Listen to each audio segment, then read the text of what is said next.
नमस्कार। उत्तराखंड आश्रम से बात कर रहा हूँ, द्रोणागिरी से। अच्छा, आज हम लीवर कैंसर के बारे में बातचीत करेंगे कि क्या लक्षण है जिसकी वजह से या फिर जिसकी सहायता से आप पहचान सकते हैं कि लीवर कैंसर है या नहीं, और क्या ट्रीटमेंट हो सकता है, क्या इलाज है, उसकी भी डिटेल आपको मिल जाएगी।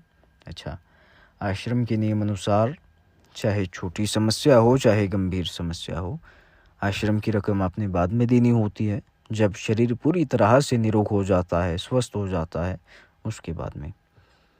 अच्छा, यहाँ पर आप लक्षण की बात करें, हम लक्षण की बात करें कि क्या लक्षण हो सकते हैं इसमें, इन समस्या में, कि जिसकी वजह से हम इसे पहचान सकें। ठीक है, पहला ये रहेगा यहाँ पर कि लीवर कैंसर में पाचन क्रिया का अधिक से ज़्यादा निर्बल हो जाना, कमज़ोर हो जाना। ठीक है, भोजन किया जाए तो वो पच नहीं पाता है। ठीक है।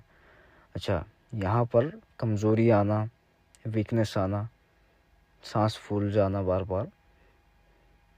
अच्छा, दूसरा कारण यहाँ पर ये है, लक्षण ये है कि एब्डोमिनल पेन होना, स्टमक पेन होना। हाँ, 1 या 2 दिन हो के या फिर कुछ समय के लिए होता है और फिर ठीक हो जाता है वो, फिर कोई दिक्कत नहीं है। मानो पेन चालू हो जाता है, हाँ, कई बार होता है कि दवा खाने से ठीक हो जाता है 1 या 2 दिन के लिए, लेकिन वो रिवर्स आता है, दोबारा आता है, तो वहाँ पर संभावना आ जाती है, फिर संभावना बढ़ जाती है फिर यहाँ पर। ठीक है। अच्छा, यहाँ पर तीसरा कारण ये रहेगा कि फीवर आना। ठीक है, बुखार आना। हाँ, बुखार मान के चलो, चाहे लीवर कैंसर हो चाहे पेनक्रियास कैंसर हो। ठीक है, इन सब में कॉमन है, बुखार आना कॉमन डिजीज़ है। ठीक है, सब में ही आती है, लेकिन उससे भी अंदाज़ा नहीं लगा सकते कि ये समस्या है या नहीं। ठीक है, हाँ, ये सारे लक्षण एक साथ में है या फिर 4-5 लक्षण, 3 लक्षण है साथ में, फिर सजेस्ट ये रहेगा आपके लिए कि एक बार जांच करवाए, डायग्नोस किया जाए इस दिक्कत का।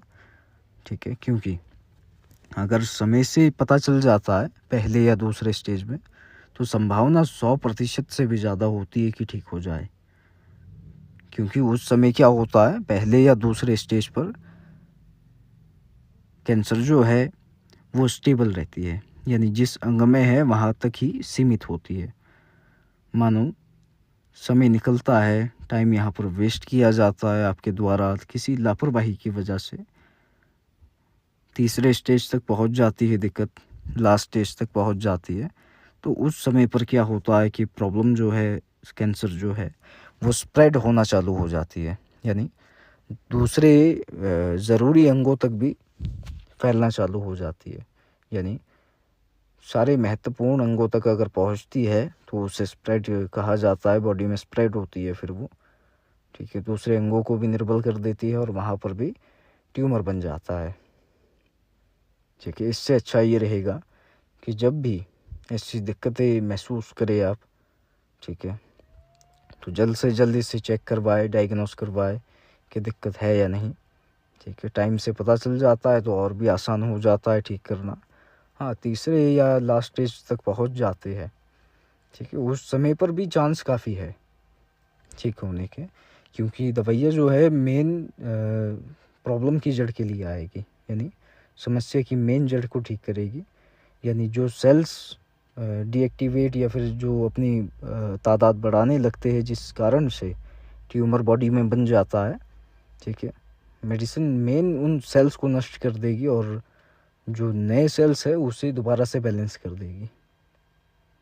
अच्छा, यहाँ पर कोई भी ऐसी दिक्कत महसूस करते हैं या फिर पाई जाती है या फिर डायग्नोस करने के बाद में पता चल जाता है कि दिक्कत है, तो उसके लिए आश्रम के कॉन्टैक्ट नंबर आपको डिस्क्रिप्शन में भी मिल जाएंगे, कमेंट बॉक्स में भी मिल जाएंगे, तो शरीर की जानकारी वहाँ पर आप दे सकते हैं।